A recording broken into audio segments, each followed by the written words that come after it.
I am so excited to have Ravi with us. He spent the day with us today. Thank you for being here. Thank you, Glenn. Talking a little bit about stories, and I wanted to spend half hour with you on the importance of stories, imagination, vision, why there is suffering, and the importance of pivot points and recognizing them in your own life. So let's start with stories. You know, it's interesting, Glenn, when we are very young, what is it that attracts us to listening? It's a story. Children learn through stories. It is only as we get older and older that we somehow replace the story and end up thinking that we can just deal with issues propositionally. As a speaker, as a writer, I always believe philosophy comes at three levels. It comes at the level of argument, it comes at the level of story, and it comes at the level of application. And the truth of the matter is that while reason may come in through the front door, the story comes in through the back door of the imagination. And oftentimes, if it's unguarded and the story is not a right kind of a story with the right kind of implication, then the application is false. So we argue at level 1, but we must illustrate it at level 2. The 1960s existentialist writers, Jean-Paul Sartre, Albert Camus, the big boys of French existential philosophy, they understood this. They knew if they were going to win the university student of that day, they had to do it through novels, through drama, through plays. And that's exactly what they did, with The Stranger and or the No Exit and so on. The story is a vital part of learning. That's why the gospel is called the gospel story. It is. We have lost it. We're going to tell a story tomorrow. Set the story back in its rightful place. A little bit of Johnny Appleseed. He was called Good News Johnny. He told Bible stories. That's all been washed away. The guy who really kind of washed it away, did so much good, however, was Walt Disney. I mean, he kind of made it into, Johnny Appleseed. But we don't have any Disneys anymore. We don't have, if Disney wouldn't have existed, I think we would have fallen a lot earlier, because he helped embed some of those stories and make us remember what America used to feel like on Main Street. I was telling some folks earlier that I don't know whether this is true or not, but if it is not, it ought to be true. But I was told by a very authentic source, and he personally told it to me, that Billy Graham was visiting, I don't know whether it's Disneyland or Disney World, and talking to Walt Disney. Disneyland. And as he was leaving, he said to Walt Disney, "It's a beautiful world of imagination you have created out here." And Walt Disney supposedly said to him, no, this is the real world. When you walk out of here, you're going to walk out into the world of imagination. And having been there and taken my children there, from It's a Small World After All, the music, the beauty, the faces of children, the food, the fun, the laughter. It was G.K. Chesterton who said, here's this brilliant architect with words. And Chesterton said he learned more from observing children than he ever did in his schools, in his studies in philosophy. And what is it a child is really wrapped up with? But tell me a story. And when you're telling them that story, those eyes go wide, and the splendor and the enchantment all is present. And that loss of wonder in our times is one of the greatest losses we have had. It's going to be the master storyteller who's going to bring back that sense of wonder with truth. So tell me how we got here. Tell me, you look over the decades. How did we get here? Because I said to you on the air today, when we were on radio, there's not a lot of people that make me feel like an idiot. I feel like an idiot listening to you. It's like, and I said to some friends who were here, I said, on the air, I said, now wait a minute, say that again. For the dummies out there, I completely understand. I have no clue sometimes. I have to listen to you. We're not used to actually stopping and thinking anymore. We're barely at the story level. How did we get here? There was some words we were talking about earlier about I don't know who wrote this, but it's pretty clear. He said this: in the 1950s, kids lost their innocence. They were liberated from their parents by well-paying jobs, cars, and lyrics and music that gave rise to a new term, the generation gap. In the 1960s, kids lost their authority.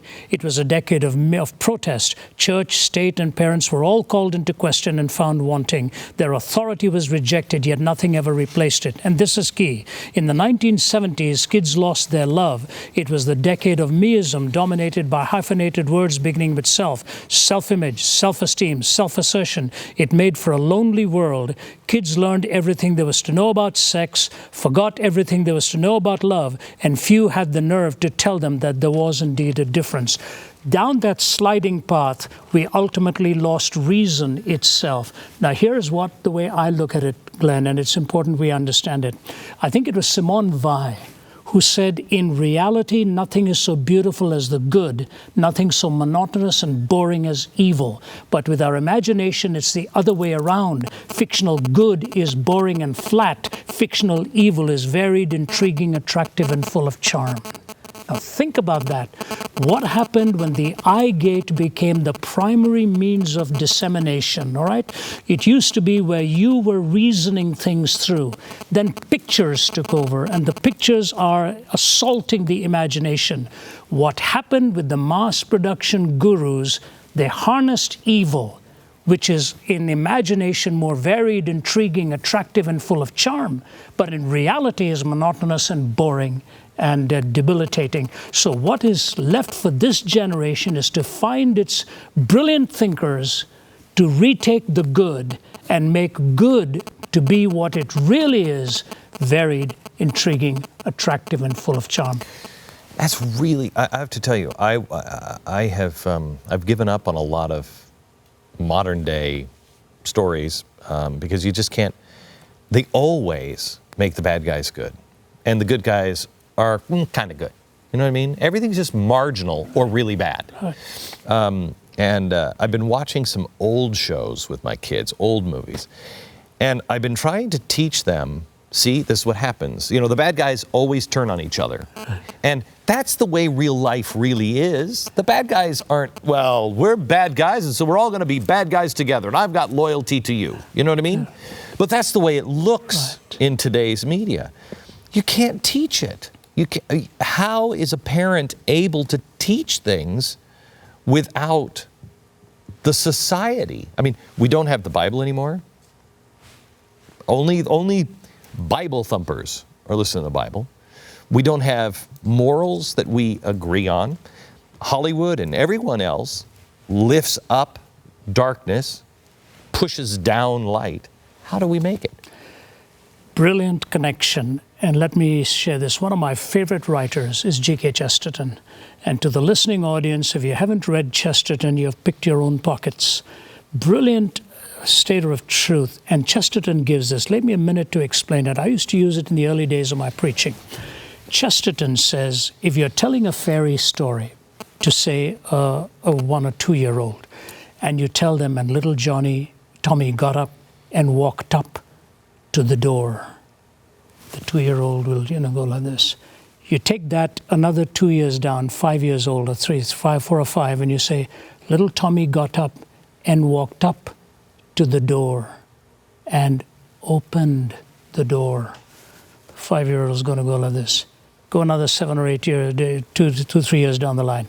Tommy got up, walked up to the door, opened the door, and a dragon jumped in front of him. Here's the point Chesterton makes. The older you get, the more it takes to fill your heart with wonder. For the 2 year old, it was a big deal to walk up to the door. For the 5 year old, you had to open the door. For the 8 year old, you needed the dragon. Now, here's the point Chesterton makes. Only God is big enough to give you that perpetual novelty and restore that sense of wonder. So your juxtaposing of the question with the story and imagination and the loss of the pristine nature of it to the very nature of God and the place of God in our lives, there's a connection, Glenn. The more you lose the ultimate source of wonder, that is God Himself, you will lose wonder in bite-sized portions too. And the days of Tolkien and Lewis and MacDonald and all are soon becoming something so far from the past. Now we need the blood and the orgies of sadomasochism or whatever it is to get people to sit and listen. At the end of it, all we have done is piled evil upon evil and left that beautiful imagination unstacked or unstocked. How concerned are you about where we're at? There are two sides to it. I've been an itinerant and a writer now, Glenn, for 4 decades. I've seen so much. Ironically, when I was in my 20s, I was in Vietnam as working with the chaplains. I saw the horrors of what was happening then. And so if you ask me when it all began to change, I think the 60s generation started to change. They then became the professors and the assault began. I'm very concerned. But I also believe that there is always hope, because when I see lives transformed in the kind of work we do, as I'm sure you see it in the dissemination of information, if a life is dramatically changed, Glenn, you begin to see the ripple effect of that one life. What did Jesus do? He found a half a dozen or a dozen of them and changed the known world of his time. And it was no better than our day. If you see what Rome was up to at that point with the gladiatorial fights and all of that, and Greek with its loss of values and virtue, Babylon had come and gone, all of these empires, and Jesus came and planted the seed of a new birth, the transformation of a life. And we can experience that life because he doesn't only change what you do, he changes what you want to do. And I have hope with that message that it can be done. You're making me, I want to go someplace here I didn't plan on going, but it made me think of something that part of me says it's almost too late for people my age. Get to the kids, because if we don't reignite the imagination of even those under 30, if we don't get them, because they're still adrift, some of them, especially younger kids, still adrift a little bit, have a chance. And I think this generation, the coming generation, is amazing. I think they are truly amazing. They get it, but because there's nobody like you that is saying, fix reason firmly in her seat. Here it is. Boom, boom, boom. And teaching critical thinking. There's no storyteller that reaffirms those truths. They're going to be lost. They're going to be lost. This is where I think you serve a purpose. Our callings serve a purpose. In a sense, it's a weighty responsibility to carry.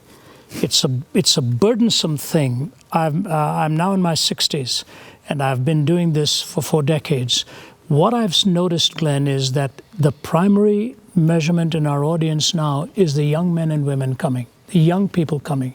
I'm speaking to you just a few days after being at the Air Force Academy. Mm-hmm. Even though the time had come for the roll call, there were students standing around asking their questions. Yeah. One young man looked at me, and I was trying to figure out his question. He said, "How do you learn?" I thought he was going to say something else. Just how do you learn? Yeah, I said, exactly. Mm-hmm. That was his question. Mm-hmm. How do you learn? Here's a senior. They're not teaching it. No, they're not. And he said to me, how do we get to where you have gotten to at this stage in life? What steps are needed? And, parents play a pivotal role here. If parents will take up this call, like in the book of Nehemiah, he was told to look out for their families. If dads and moms will be there to tell the story, sustain it with argument, apply it around the kitchen table, give them the heroes that they must find worthy of emulation. If that happens, history can change, the future can be altered. So as daunting as it seems, to be honest with you, there are times I want to give up hope, but I go back to some countries and see the change in the lives of young men and women, and even sometimes political leadership will call you into private and tell you they really don't have any answers. What has to die in our political leadership and in our professorial ranks is hubris. Pride has to die. That sense of self-aggrandizement and arrogance, if that dies, humility comes in, and that's when you become teachable. It is our primary problem, and no one talks about it. It is the primary problem. in our life, in our money system, in our businesses, in our churches, everything is, I have the answer. I was born this way. I'm entitled to this. We're moving forward. Instead of quiet for a second. Yeah. I've been responding on Facebook. I've been trying to connect with people that are different walks of life, different beliefs. And you get this much more than I do, I'm sure. Just people just bashing you because they just lash out because of something you've said, for one reason or another, and usually on all sides. But what I've started to do, instead of defending myself, I've started to say, A, I love you, and B, what happened today? What happened today? What happened? What's going on right now? And I will tell you, about 80%, I'll get a response back. I am so sorry. You're exactly right. And something was going on. We're just in this mode of bashing, and if we as a country and as individuals would just start to say, wait. It's okay. How can I help you? And we'd become servants instead of masters.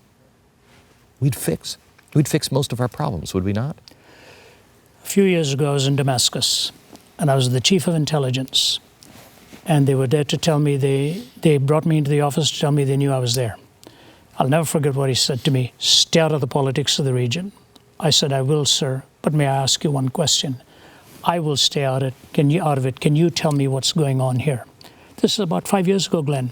And here's what he said to me: within 5 years, this whole place is going to blow up. Within 5 years, the whole place is going to blow up. He said, mark my words. He was one of the first to be assassinated. Now, immediately from there, I went to Jordan, and I asked Prince Raad, who's the last heir to the throne of Iraq, what do you want me to take away as the most important need in the region? He said, the same that is in the region all over the world. He said, youth and leadership. Youth and leadership. Leaders that are worth watching, whose character is strong and worth emulating, and young people that have models to look to. We don't have them today. All we have is dictatorial tendencies of somebody who wants to tell you, or he or she wants to tell you how to live. We become unteachable. And until we allow God to be God and stop playing God, we will end up with the same mess that was made at Eden, when we decided to eat of the tree of the knowledge of good and evil, which means we defined good and evil. And since that day, what's happened now? All trees are protected except the tree of the knowledge of good and evil. Morality is up for grabs. And so the environment, as important as it is, and we are stewards of it, is given attention. The environment has been lost. Who we are on the inside, untamed passions, unteachable temperaments. These realities are here, and they have serious consequences for the future. We must raise a generation of young people who are properly taught, with humility of heart, spirituality and God as their strength, and faith and trust in the things that are believable. So you knew about my pivot point before the audience did, and it messes with you when you have something.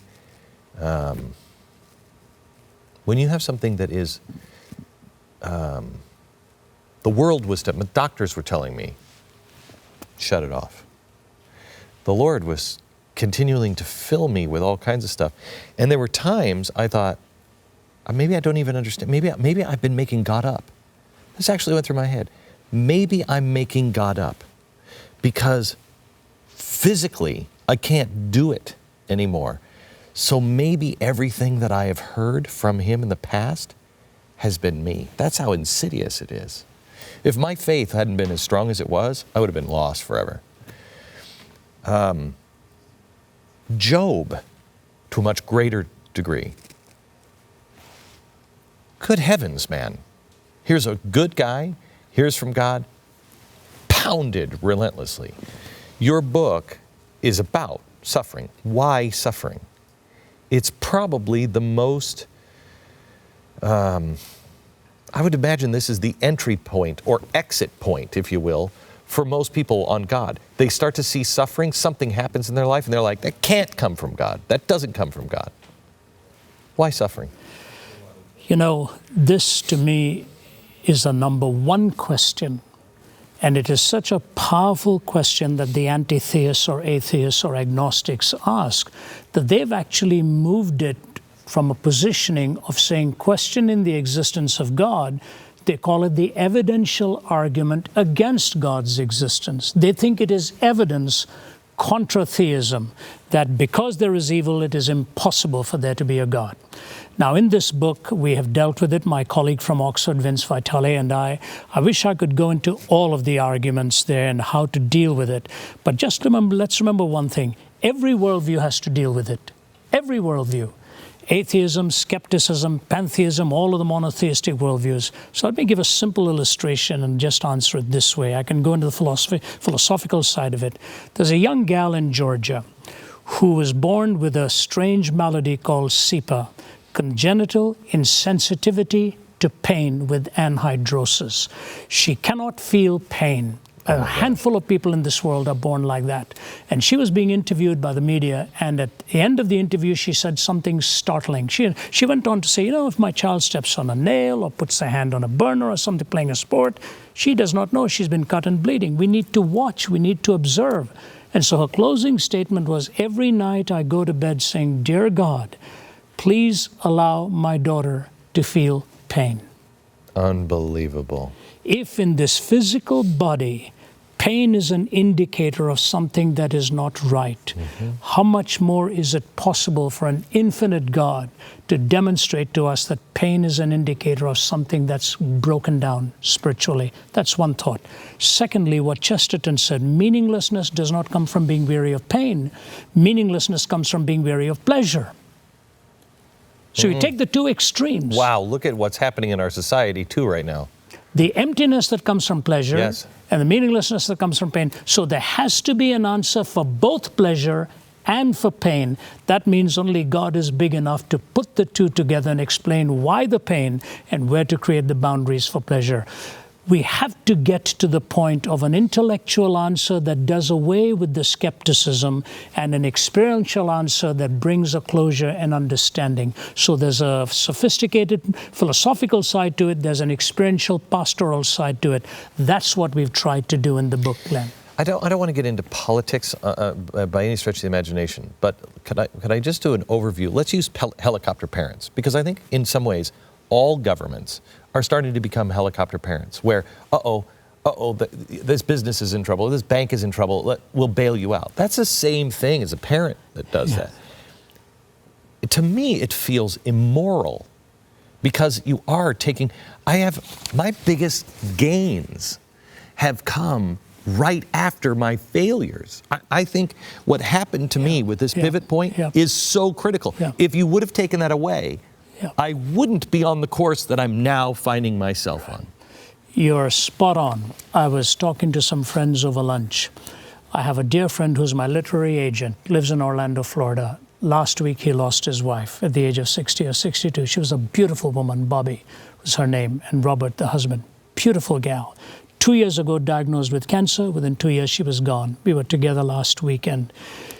Her brother-in-law said to me, he said, Ravi, Bobby said to us, I will not trade away these 2 years for anything. I am a different person now to what I was 2 years ago.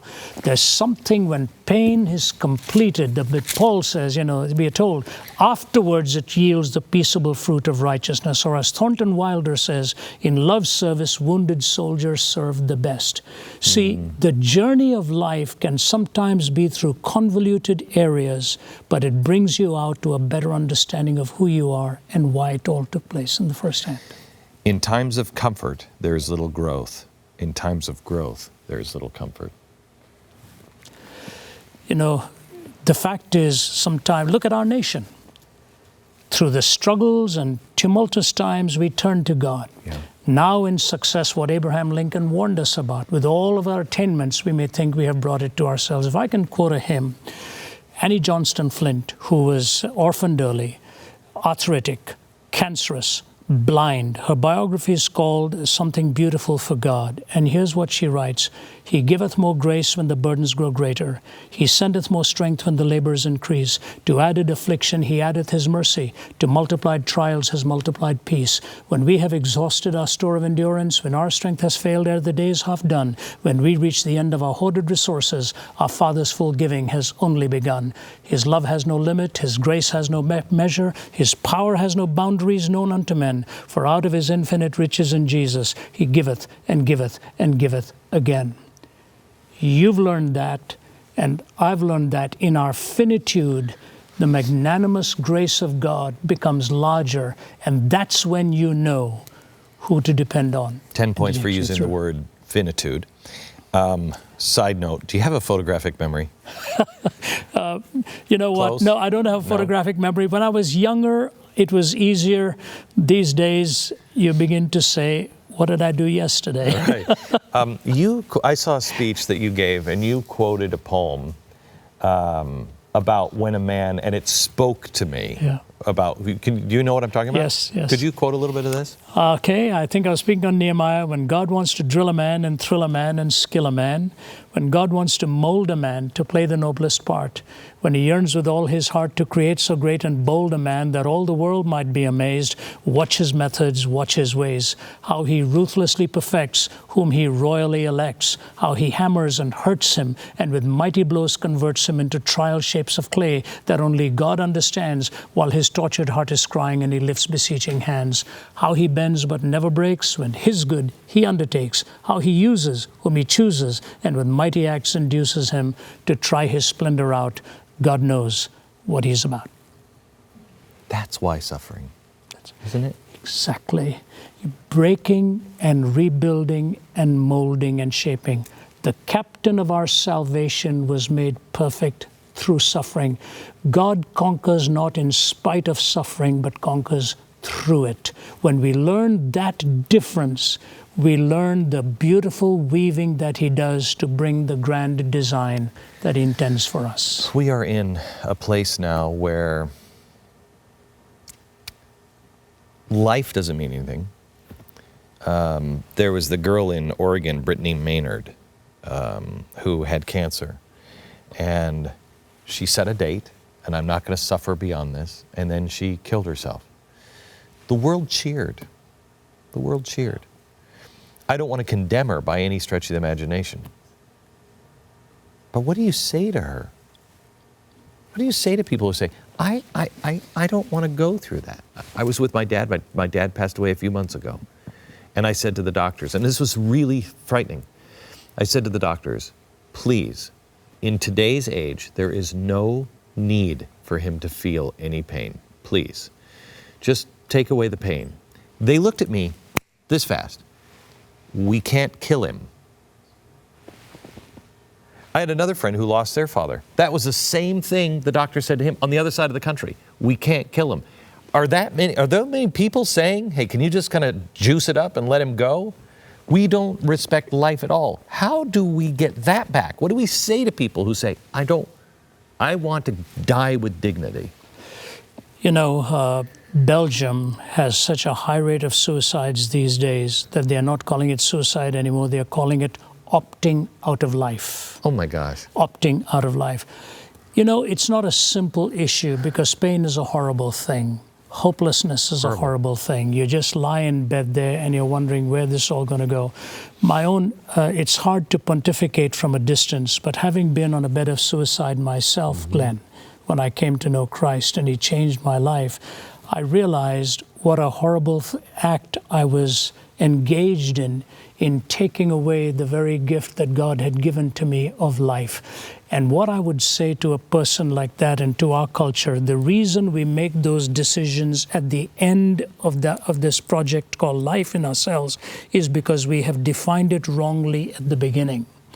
If you wrongly define what it means to be human, then you will end up treating yourself as a quantity, not as an entity, and the quantity is done away with. Life has to be defined in its essence and at its core, and trust and faith are indispensable in all of those.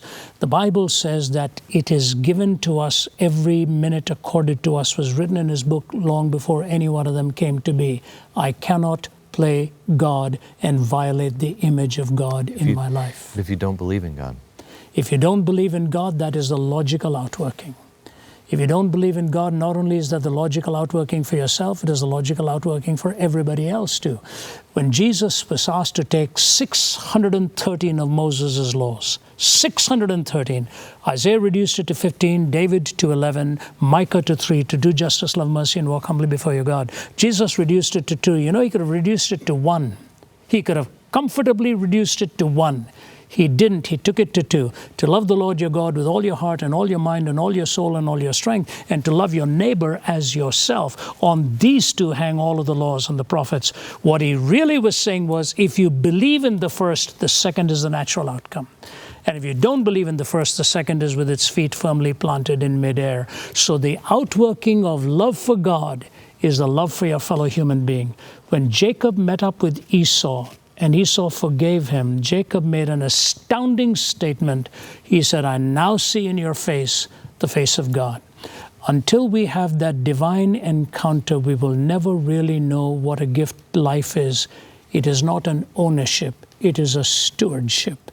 And the owner will always be God. Ravi, thank you. Thanks, Glenn. Always good to be with you, my friend. Real God pleasure. bless you. Real Thank pleasure. you. Thank you.